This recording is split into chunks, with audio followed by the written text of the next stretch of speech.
Yes, sir. Good morning, good afternoon, good evening, wherever you are. Welcome to another episode of Africa on Focus. My name is Donny Addison, live from Amsterdam. So today we have, as promised, a really special guest in our midst, in the building, and she goes by the name Ursula Mabolia, right? Yes.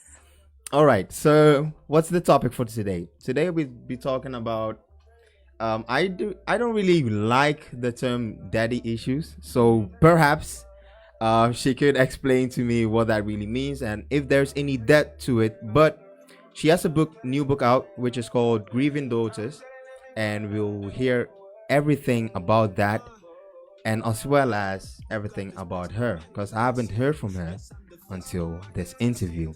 So if you're tuned in now, then I hope you have your pen and paper ready, because I know that you are going to enjoy this show. It's anything about to do with well, not single mothers, but let's say grieving daughters. Literally, the title says it. Daughters who have probably lost their fathers or have don't have their fathers in their what in the when they're growing up, right? So in their upbringing. So anything from that, let's say the psychological impact of it, the physical impact, all of that I'm about to discuss with our guest of today. So she does many things, I've noticed. I Googled her, and she has a link tree where you have the Solange Foundation, I have Pinterest, LinkedIn, all of that. So I'm really keen to find out what else is she doing. But let me leave it up to her to introduce herself. So, good evening. Good evening. Good evening. Thank you so much for making it. I know last minute we had to do some rescheduling, and we were supposed to have this conversation like weeks before, right? Yes, that's correct. But due to circumstances, we had to reschedule. So thank you so much for making it today. Thank you for allowing me to be here. You are welcome, and I think it's more of an honor and pleasure than it is for you. So, Ursula, can you please tell me more about yourself? You can probably start with what this book, you have Grieving Daughters, right? And before we dive into the book, I am personally interested in who the author is. So can you tell me more about you, yourself, where you're from, and all that basic detail? Yes, so thank you for the question. So I am Ursula Mabolia. I'm from Congolese descent, but I was born and raised here in the Netherlands. I'm a Christian. I'm a child of God. I have a scientific background. I studied laboratory sciences. I have a nonprofit called Zolange Foundation that was actually inspired by my father. So it's a nonprofit where we help the elderly, the orphans, and students in my home country, which is the Democratic Republic of Congo. Yes, besides that, I go to church regularly. I give Bible studies. I'm in the choir. So that's a bit about myself. Yeah. Okay. And I wrote a book. Right. So where in the Netherlands are you? Where do you, let's say, reside? Where do you live? So right now I reside in Almere, but I was born and raised in The Hague. So that is my place. You were Miss.ABA, sir. Shout out to Miss.ABA. Yes. Okay. The Hague. All right. Ursula, can you tell me more about the person behind this book? So the Grieving Daughters, like what made you, what was there in your background that made you or inspired you to write a book? So first of all, writing a book was one of my childhood dreams. But usually when you have a dream as a child, sometimes you forget as you grow up. That's true. So last year, in the beginning of the year, I really felt in my heart that it was time to write. And I wanted to write something that was close to my heart. So I always had this idea of writing about my father. My father passed away when I was 5 years old, actually 2 months before I turned 6. And I decided to write about that, to write about how it was for me growing up without him, how it affected my family. Right. And then afterwards, as I was in the writing process, I said to myself, I don't just want to write about myself, because otherwise people are just gonna look at the book as if it's just something to feel sorry for. Yeah. But in the book, I did a research because I wanted to know if the emotions I had, if it was the same for other women who also grew up without a father. In my case, my father passed away, but being fatherless is not just when your father passed away. It's also if maybe through a divorce you don't see your father that often, Mm-hmm. and you also have women who actually have their fathers in their lives, but their fathers aren't emotionally present. And by doing my research, I actually found out that all the emotions that I had, at least most of them, it corresponds with women in general who grew up without a father. So that is a bit what I also put in the book, and that is a bit the background behind the book itself. Yeah. So then, is the book, let's say, about you specifically? So, in case someone wants to know who Ursula is, so then they Yeah. should pick up the book, and the book will tell them everything about there is to know. Well, About I don't think the book will tell everything, but it will tell a big part of my life. I actually have certain people with whom I've gone to church for like some years now, Yeah. and they were some of the people that did a proofreading. And after they did the proofreading, they were like, now I finally know who you really are. So the book, in essence, is about my experiences, but I also put some research in it. But the basis of the book is indeed my own experiences.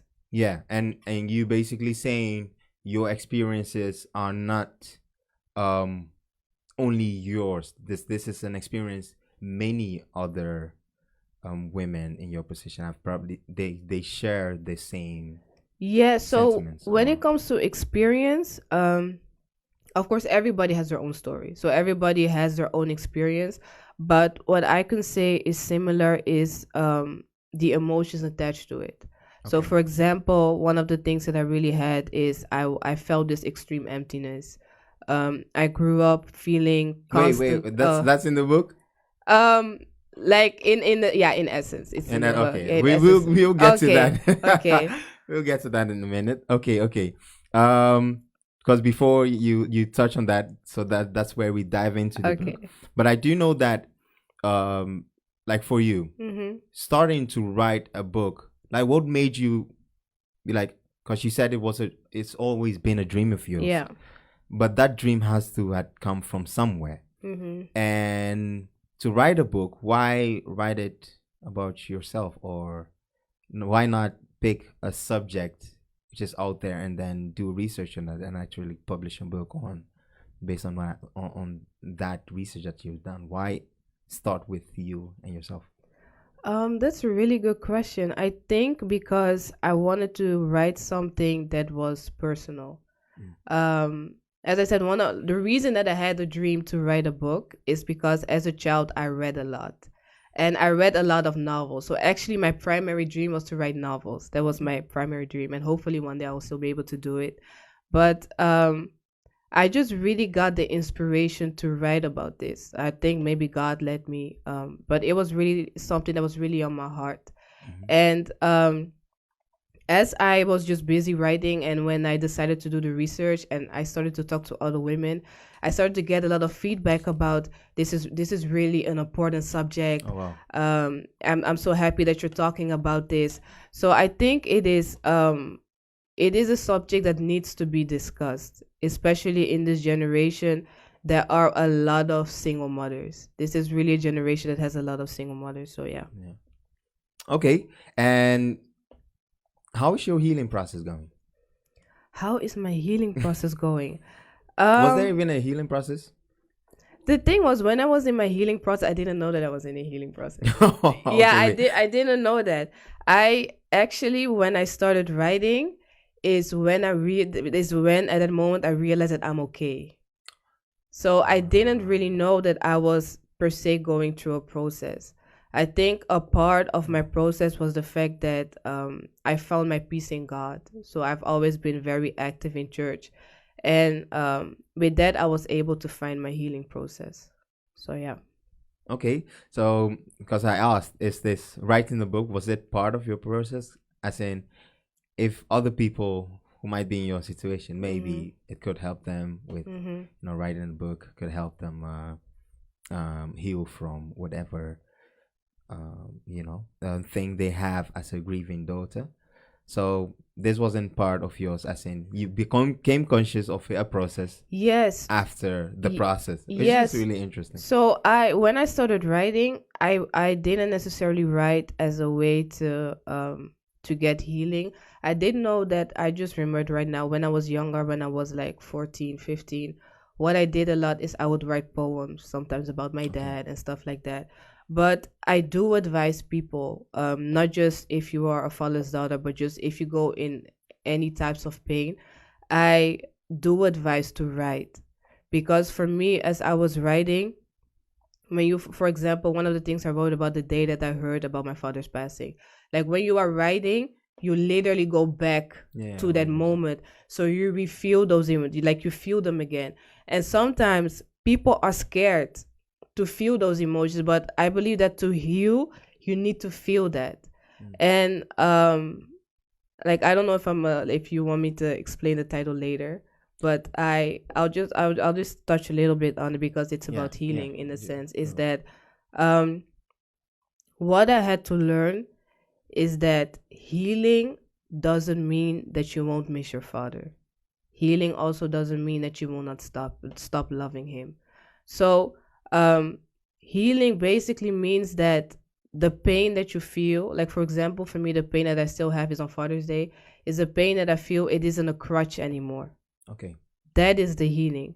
And when I was writing, of course, I go back. And of course, there were times that I was crying. But after the crying, I wasn't broken. After the crying, I was okay. I was able to continue. So for those who are or have been in my situation, you don't necessarily need to write a book. No. But try to write it, because writing helps you to reflect. Writing helps you to go into the deep emotions, and writing also helps you to see the things that you have gone through and the things that you survived. So Right. Yeah, I love reading, and I also write. I'm also writing a book on myself, but not from the perspective of necessarily going through stuff. I don't know. I just find it important. Let's say if I'm not there to tell my children my story, that they can always refer to. yeah. Something that, oh, this is dad, or this is my grandfather. All of it is in here. But that's really interesting, and I love the fact that you just simply started writing on your own, let's say, history or your own experience. But this is a question that just came to mind. What did you major in, like in your studies? Biology. Biology. So yeah, biology and laboratory sciences. Okay, interesting. All right, so let's dive into the book, Grieving Daughters. Why the title? The title sounds kind of like it's a pessimistic. It sounded to me like, wait, really, Grieving Daughters? Unless it's a novel with a happy ending. Yeah. But yeah, so can you please tell me, where did you get the inspiration for the title? And yeah, how did you really come up with the title, and what made you decide definitely that this is a fitting title for my story? Yeah, so the people that were with me from the start of the process, they actually know that Grieving Daughters wasn't the original title. The original title was Fatherless Daughters. But I actually found out there are a lot of books with that title. And because I was speaking about fatherless women and me myself, I was like, I think that's a fitting title. But then at a certain moment, I was like, there are already books with that title, and I want a different title. And then it just came up to me, Grieving Daughters. The reason for that title is that when a father leaves you, or he dies, or he is absent, as I said before, is that even when you are healed from it, just the meaning that the pain isn't necessarily a crutch, but you will always miss your dad. So a part of you will always grieve him, will always grieve the time that you never had, will always grieve. For my own example, when I graduated high school, I did HAFO. When I graduated high school, I remember that my mom and my sisters came to my graduation. Yeah. And after, they called my name, I got my degree. One of the things that my mom did is, like, she was in the crowd. So when I went to her, she hugged me for like 5 minutes straight. And those are things that stay with you, and you're like, of course, it touches me, and I was so happy. But at the same time, you're like, I wish my dad was here. So you will always have a moment where, in a way, you will grieve him. And of course, it's been over 20 years that my dad passed away. So it's not like in the beginning that you're grieving every day. Like every day you're crying, every day, no. But there are still moments that I miss him. And I believe that that is something for fatherless daughters in general. And that's why I also say that healing doesn't mean that you will stop missing a person, that you will stop loving a person. So that's why the title Grieving Daughters. Yeah, okay. That's, I mean, that makes sense. And it actually has a more positive intonation to Yeah, it than when I read Grieving Daughters. Well, if you just tuned in, I'm here talking with Miss Ursula Mabolia yes. from Congolese descent, so I have to get used to the name. We're talking about her new book, which is out. Is it out already, or is it? No, it's coming out in 2 weeks. It's coming out in In 2 weeks. You know, so I told my my younger sister that I'm having this interview on African Focus with Ursula. Sister's like, so she asked me, "What is it about?" It's a book called Grieving Daughters. Okay, can you tell me about it? Yeah, it's about, you know, people, well, ladies or girls who have had, who hasn't had their father in their childhood. Before I even finished that sentence, she was like, "I want a copy." Oh wow. So I even forgot to ask you, can you please bring 2 copies or 1 copy? Oh well, I do already have the copies at home. So if you would have told me, I would have brought I them. know. Oh Yeah. man. So I mean, she loves that because, let's say, um, she has a connection with that. Let me put it in that way. So I know that she would like to read more on that topic. So yeah, so for the listeners, we're talking indeed about Grieving Daughters. We're about to dive right into it, but first, you know, let me give you some good song to listen to, and then if you can, you know, if you can join the conversation. But before that, also feel free to share, like, comment on our Instagram or on this video if you're watching and listening.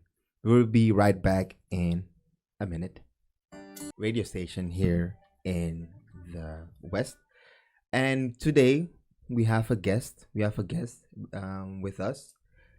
She goes by the name Miss Ursula Mabolia, and we actually been talking for, let's say, half an hour now, and we're about to dive into the purpose of her coming here on this radio show, namely her book, Grieving Daughters.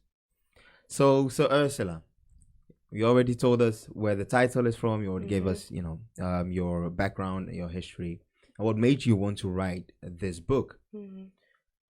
But I know this such a book is not only important for women who share this experience with you, right? As well as for the readers. But your readers are not only the women. Your readers also men. Which men in particular, and actually why is it important for men to read your book as well? Actually, all men. And with men, I would say young, old. If you're a father, if you're a husband, like for all men. The reason for that is that first of all is to inform them on how fatherless women behave sometimes, because I believe that we live in a generation and a time where there are a lot of fatherless women. So it is also for men to understand their behavior and to be more comprehensive and maybe even try to help. But on the other hand, it's also for them to see that they have a big impact on the lives of women and especially in the lives of their daughters.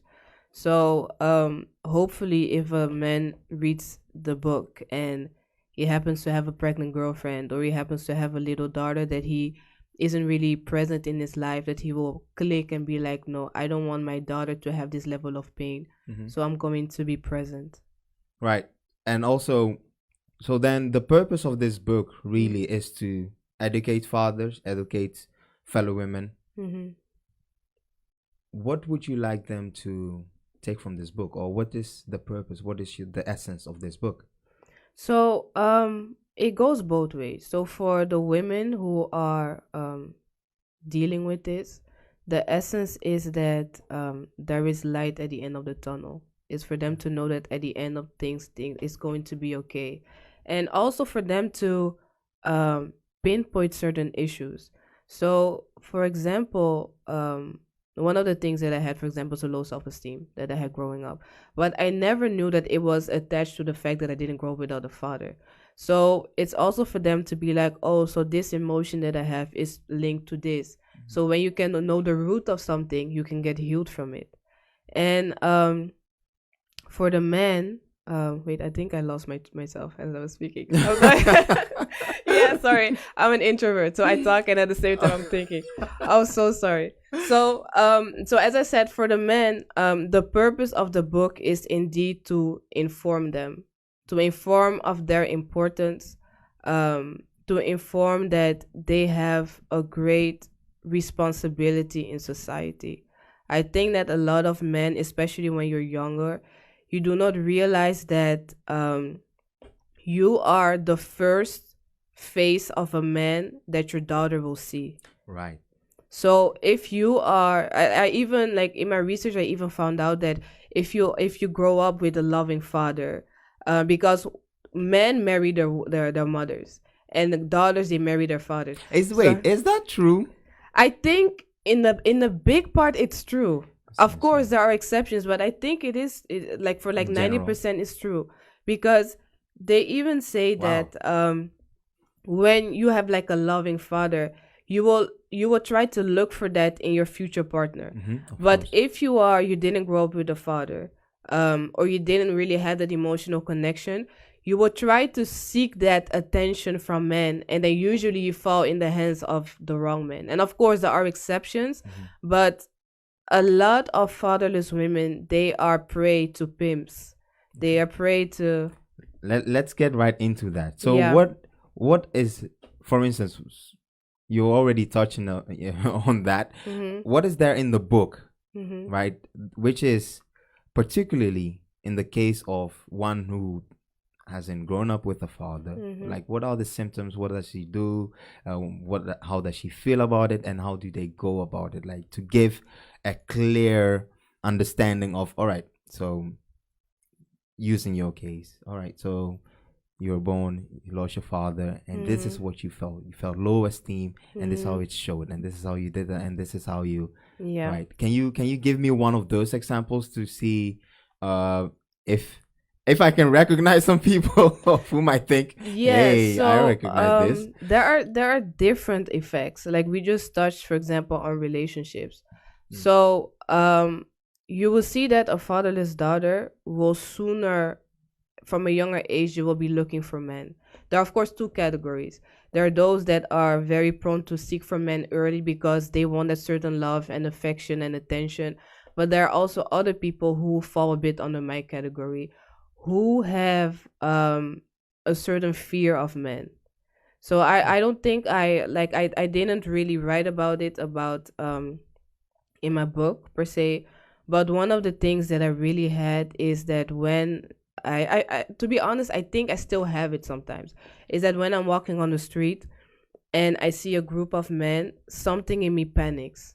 Oh, Like something in me feels like they can harm me, they can hurt me, but maybe they're just chilling, talking to each other, they don't even see me. So what I would sometimes do is I would either take like this big detour, or if there wasn't a way to take a detour, I would just walk past them, but I would walk with my head down to not draw attention. yeah. But there's also other women who, for them, they want to have so much attention that they become loud. They do everything to get attention, maybe even dress in a certain way, speak in a certain way, behave out of character just because they want to have attention. So that is on the part of relationships. But there's also a mental health aspect. Yeah. For example, me, I don't necessarily know if I was depressed, but I did know that I grew up being always sad. And sometimes there wasn't even a reason for me to be sad. I always felt lonely. I always felt sad. I always felt misunderstood. So you have the mental part where people get depressed, where people get anxiety. Like one of the anxieties that I had is now I'm okay. But when I was younger, I was always afraid that my mother would die. Like I had this anxiety. I was like, I think she's gonna die, just like my dad did.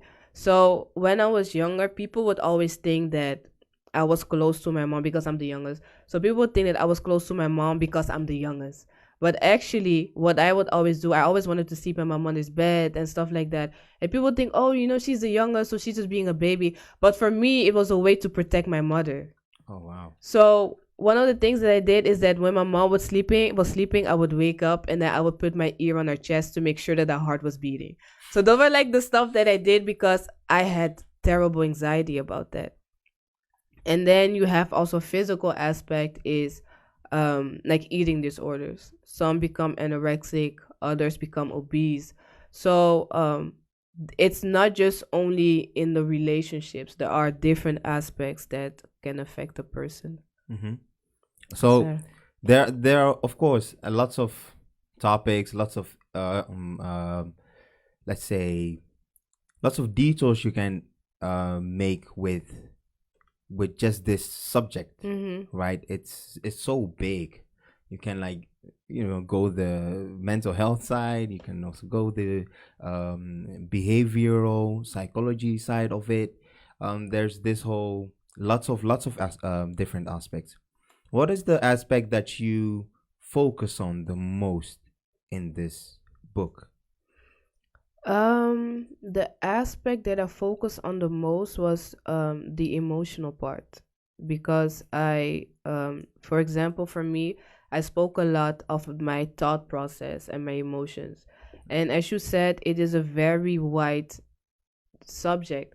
So even some people even tell me right now maybe you should write a 2.0 because the subject is really wide, and I even think that I haven't even scratched the surface of what it really means and how it really affects people. So in my case, I focus really on the emotional part of it. Yeah, and is it more from your perspective, as in how you experienced it, and okay, so then what kind of research do you use to back it up? Like, because you said there is research in it. What type of research did you do?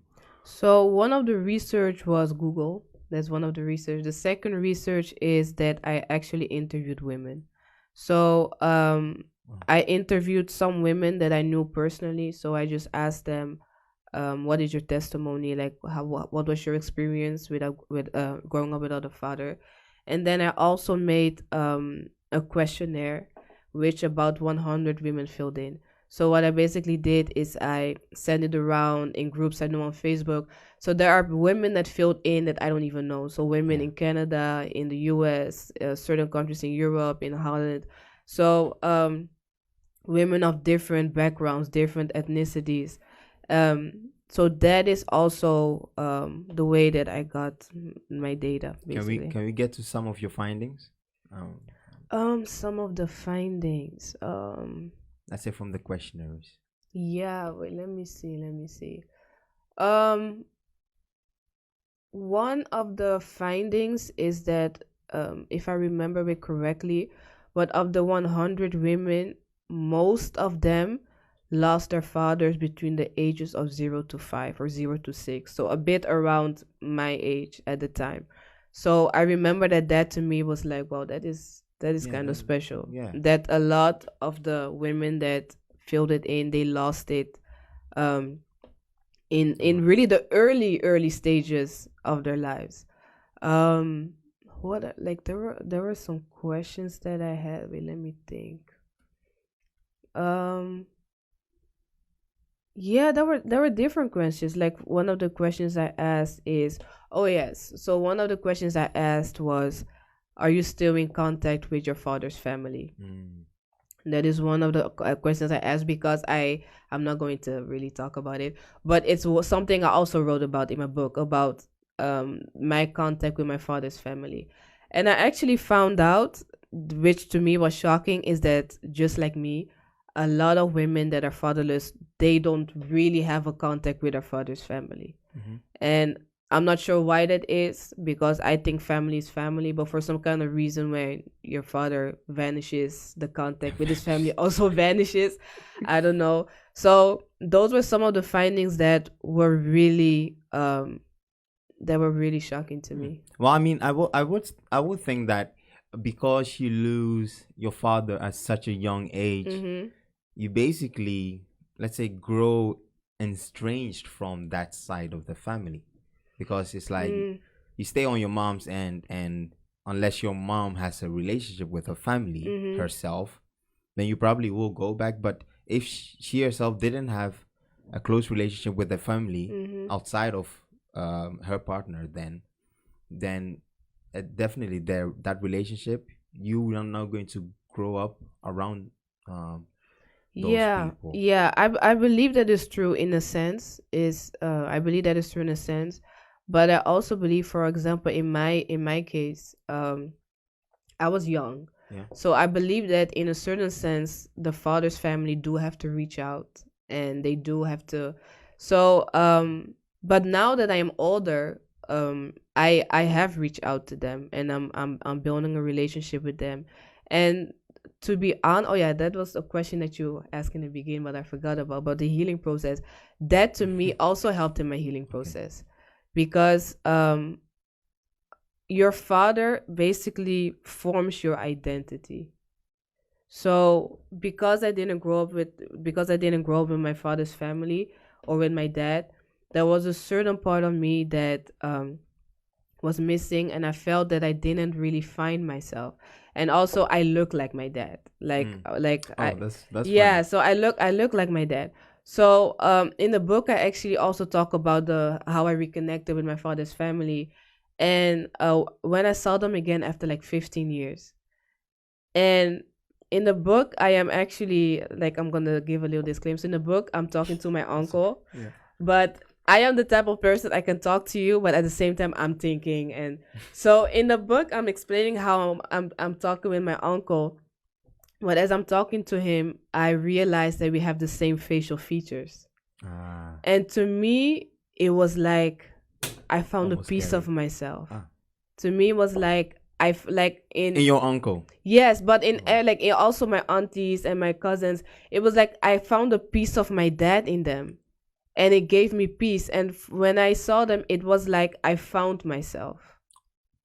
So just a small advice for those who can, when there is an open line, a part of healing is also just reconnecting with your dad's family. But you Like, know try that it can be out. very, very scary, and you are insecure, this and that. You don't know where to begin. And on top of that, it's you don't want to. It's emotionally draining. Mm, Let me put it that way, right? mm-hmm, So a lot of people, I think, let's say for the people I know, find it exhausting to mm, even begin mm, such a journey. mm-hmm, However, I have also noticed it's crucial for them. They could literally they couldn't enjoy their lives without that aspect. Like, mm-hmm. is this whole which they really have to find out. How did you start? With Like, reaching I have to out, reconnect. Yeah, like what made you think, you know what? I still feel this gap. Let me do something with it. it was actually a preaching that caused me to do it. So Okay. it was pre-COVID. So I think it's like 3 years, almost 4 years ago. It was Father's Day. It was Father's Day, and our pastor was like, usually on Father's Day, our pastor preaches on fatherhood and how it's important and how you need a fatherly blessing. And he said to us, actually, he gave us an assignment, and he said, try, if you have a bad relation with your father, try to fix it. No. So I couldn't fix it. I couldn't fix my relationship with my dad, because to be honest, I don't have an issue with my dad. He just passed away, so it's not that we had a bad relationship. So I said to myself, it's been a long time that I haven't seen my dad's family.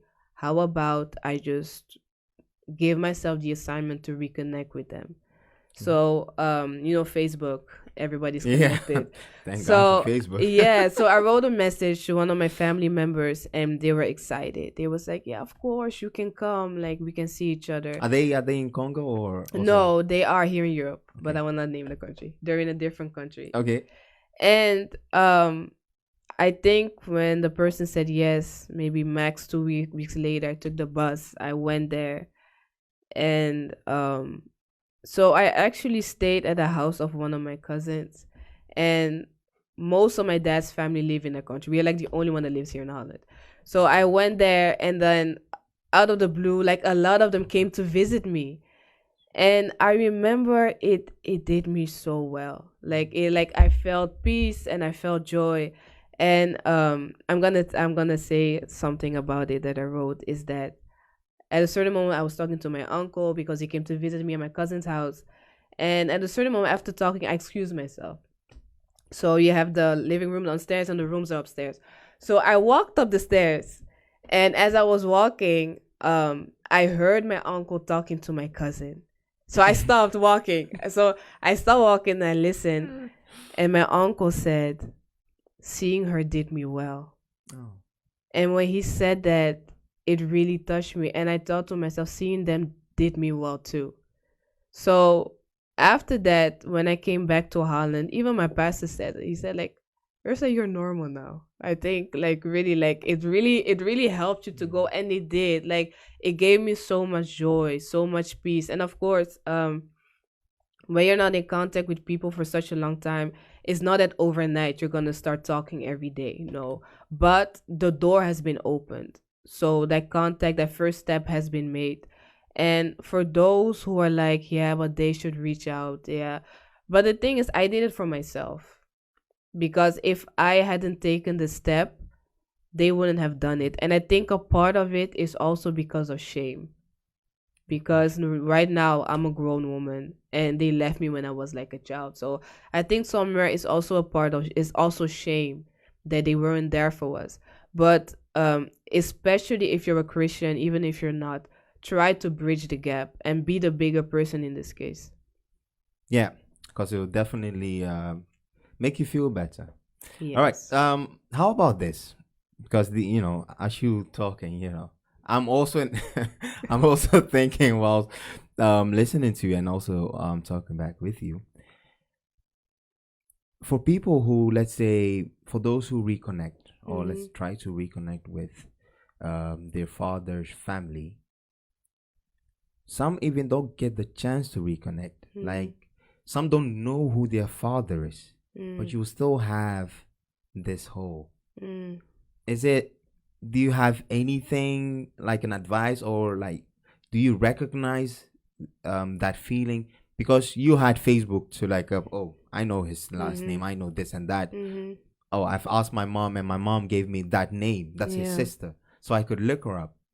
But some never knew their dad, no name, no country, nothing, and their mom is always like, why should I tell her something about someone who never intended to be there, right? How about those kind of situations? Yes, so those are very difficult situations, and I thank God that I'm not in those. And I actually have two answers to that. So my first answer is God works in mysterious ways. It means that sometimes God puts father figures in your life. But the issue is with people like us, and I was also like that, is that we reject certain levels of fatherhood because you have a certain wound. So sometimes your uncle, maybe on your mother's side, or your pastor or a certain mentor can be a certain figure that will help you to heal, and it will help you to get the tools that you were supposed to get as if your father was around. But um you have to be willing to be open to that. That is number one. Number two is our heavenly father is there. Our heavenly father is there. And the thing is, if I speak from my own experience, I grew up in church. I know God. I've been serving in church. But to be very honest, we speak about God the Father, but it took me very long for me to accept God as my Father. Very long. The thing is, the way that we relate to people, sometimes we also relate to God like that. So very often we are mad. We are like, yeah, but God, why did you allow him to die? Why did you allow my father to leave? Why did you allow that? So in a certain way, we accept God as the creator of the universe. We accept God as the one that gives us the anointing to heal the sick. But we do not accept him as our father. And there is something that I said is that nobody can take my father's place. And that is something that I had to learn through life, is that there is nobody that can fill my father's shoes, because God created my father for these shoes. There is nobody that can. So even when you have a mentor or father figure, nobody can fully fill those shoes. The only person that can is God.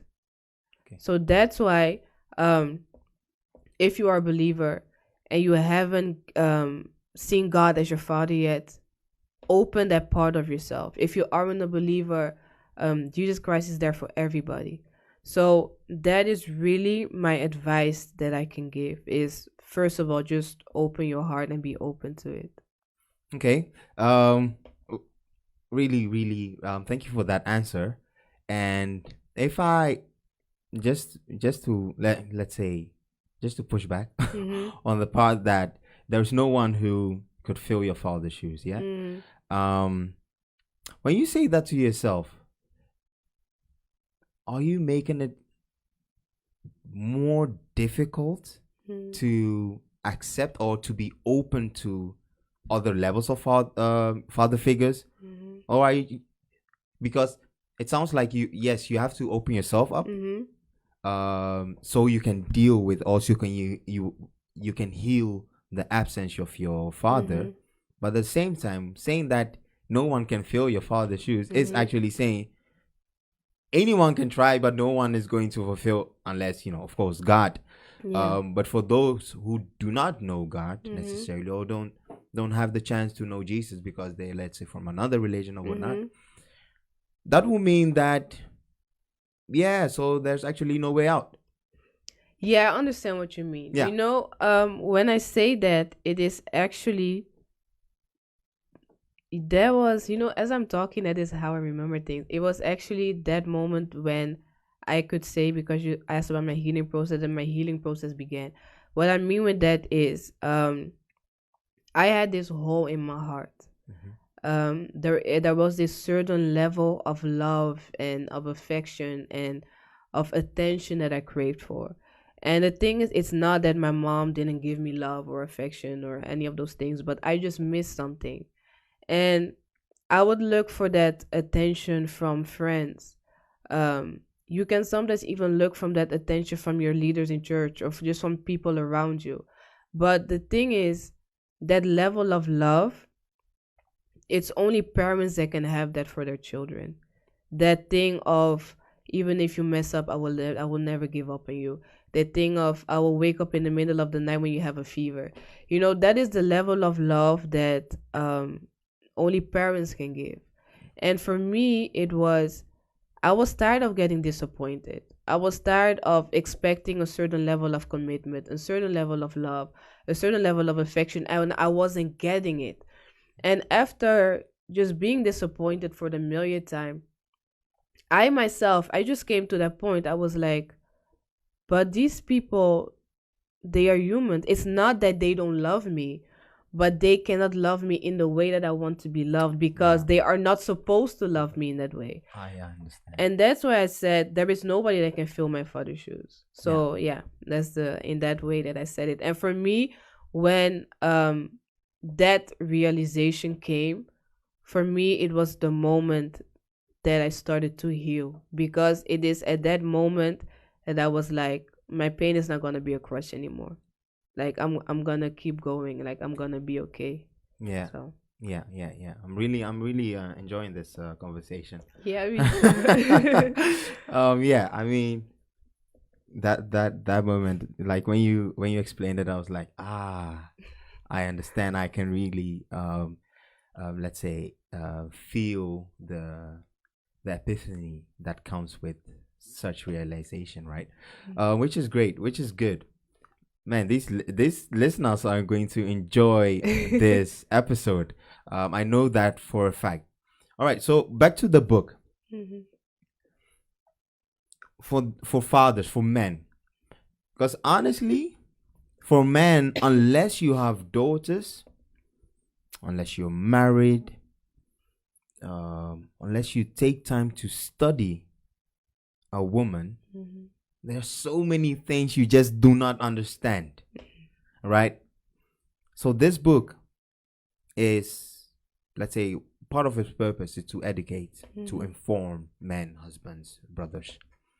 What are some of the issues that we men are totally oblivious to? Like, we have no idea, we don't know anything, or we don't even think it exists with grieving daughters, Mhm. that that we should know. Like, one of the things that fathers don't even think about when they're making decision, like when you Mhm. tell your woman, you know what, I'm out of here, you Mhm. and your baby, fine, Mhm.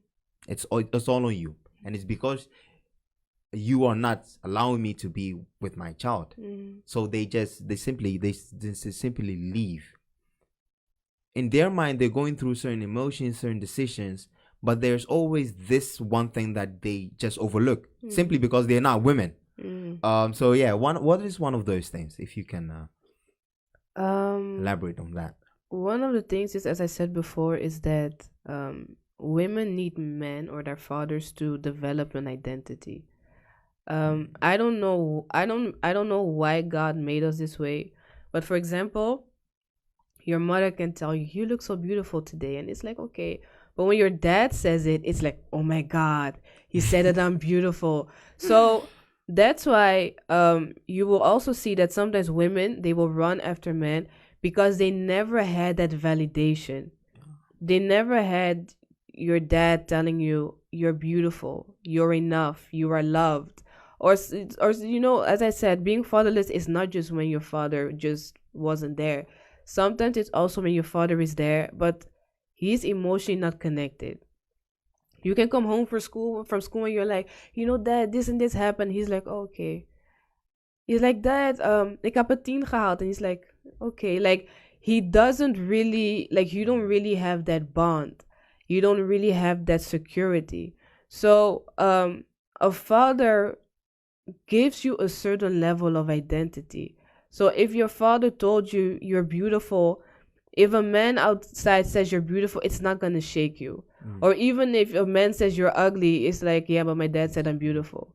So those are things that are very important, and that is the reason that you can see a woman, she is super beautiful, but she has a low self-esteem because her dad never told her that she was beautiful, so she doesn't believe it. So even if another person says you're beautiful, she won't believe it. And people like that, it's difficult to be in a relationship with them because you have to affirm them every Every day. day. So even if you say today I love you, like at a certain moment, it's not enough. You have to hear it every 5 minutes, every 10 minutes.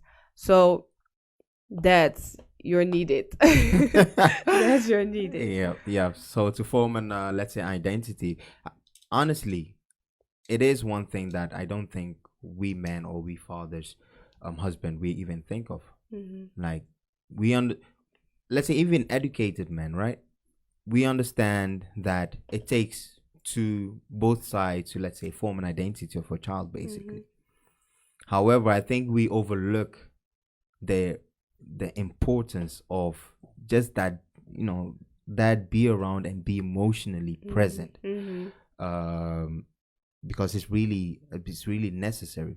I would ask this, just as we try to end this conversation in closing, um is there a difference in when someone loses their when a father is absent in the earlier stages of life or in the younger ages? Mm. And is there a difference between that than in the older, later ages, like for instance, pre-teen, preteen, and after teen?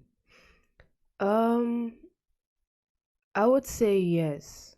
I would say that because when you are in your preteens, um, your identity isn't really formed yet. But when your father passes away or becomes absent a bit later on in life, of course it depends at what age. Mm-hmm. Like for example, somebody who loses her dad at the age of 20 will be more emotionally stable than one that loses maybe at 12 or 13. So when you are a teenager, in your teens, you have a lot of emotions. So I think that when you lose a person in your teens, it is also really emotionally disruptive because in your teens you're still getting a formation of your identity. So I do believe it has a certain effect on when in your life you lose your father. Yeah. Well, shout outs to all the great moms, single moms who have managed to, let's say, to build up strong women, Mm. women who have high self-esteem, women who understand their self-worth and are not looking that specifically, particularly from other men, because they've had that reassurance, or their mom somehow was able to um, confirm those feelings to them that hey, you are important, you are of value, and all of that. And shout outs to the women who, despite their wrongdoings of their partners, always manage to keep him around or Mm. give him the chance to be around the child. Because some Mm. men, they simply don't want it. Mm. But you really have women out there, they're like, I know you don't want it. Don't do it for me. Mm. Do it for the child. Yeah. All right. So we men, we are definitely in yeah, we thank women like these, especially our single mothers, for the good work that they are actually doing. I almost on a lot of occasions when I get the chance, I thank my mothers, Mm. the single mothers, because it's not easy. It's not easy. It is not easy because a grieving daughter like this is a lot of burden for one parent, Mm. right? The emotional, the mood swings, this and that, trying to find out what's going on, and all of it. It really has nothing to do with you, but you have to deal with it, right? Yeah. So yeah, I mean, our moms are doing a lot of work, and most of them are actually succeeding, right? I mean, I can look at you and I'm like, whether you like it or not, your mom is the one who got you to a point Yeah. where you could really, heal for yourself and all that. So That's true. I give her a lot of credit. So yeah, thank you so much for the book. Thank you so much for even being here. I have some, let's say, yeah, some quick questions. Mm-hmm. What's your last advice? What's an advice you have for grieving daughters? We're just gonna keep calling them grieving daughters. Yeah. What's a quick advice you have for them? So a quick advice is your pain is valid. Your pain is true, but don't make it a crutch. Do whatever you need to do to heal from it. Your life has a purpose, and sometimes we cannot walk in purpose when we are too attached to the past. It's okay to miss your dad. It's okay to love him, but make sure that you do what God called you to do on this earth. So, yeah. Man, that's a lot of quotables, people. It's a lot of quotables. Post that on Instagram. Post that on tweet about it. All of that. Ursula, what's next for you? What's next? So, concerning this, in 2 weeks, well, in 13 days, we have the book launch. So then the book will be officially available to the masses. The book launch will be on the 12th of February in Amsterdam. And then from that day on, it will be available on Amazon. And for those in Amsterdam, it will also be available at the Belmer bookstore. So yeah, that is it. Amazing. Be sure to send us a link or where to get that so that we can also share that for you. And also, where can we find you? Yeah, so I am on Facebook. I am on Instagram. I also have Pinterest, but I think Instagram and Facebook is better. So on Facebook, I am Ursula Mabolia. And on Instagram, I think if you type the same, you'll find me. But my ad is at Urs Mabolia. Okay. The Solange Foundation. I think you would have to come back for us to talk about that, because I mean that's also, Yes, I have a lot to talk about it too. So I will see, definitely come back. see, peeps. All right. So thank you very much, Ursula Mabolia, for Thank being you. here, for sharing your great wisdom, your life, even with us. It's not easy. Before we go, because I think during this conversation, I found that you really opening up yourself Mm, through this book, even on this show. This is really something that is within you. This is like something you would probably want to keep private. So it takes a lot yes. of courage. It takes a lot of um, let's say, process to even to Mm-hmm. get to to this place where you are now. You call yourself an Yes. introvert, but here you are Yes. talking on African Focus. We have dozens of listeners, um, and this is going to be a playback. But here you are exposing yourself. Yes, that's true. I am a very private person. But the fact that I can talk about it, it means that I've given it a place. So the fact that I can even answer questions without breaking down, it shows that I've given it a place. So yeah. So even the book is very personal. So even strangers will know my personal business, but it's okay. If it helps one person to get healed, one person to get better, one person to get informed, I'm okay with that. Amazing. On that note, thank you, and thank you, listeners, for listening. For tuning in. And next week we have a guest. We have Marilee J. Is supposed to come in. I think a week ago, but due to circumstances, that was rescheduled. So we will have her coming in next week on the finances. So family finances and all of that here in Africa on Focus. Enjoy your evening. Bye bye.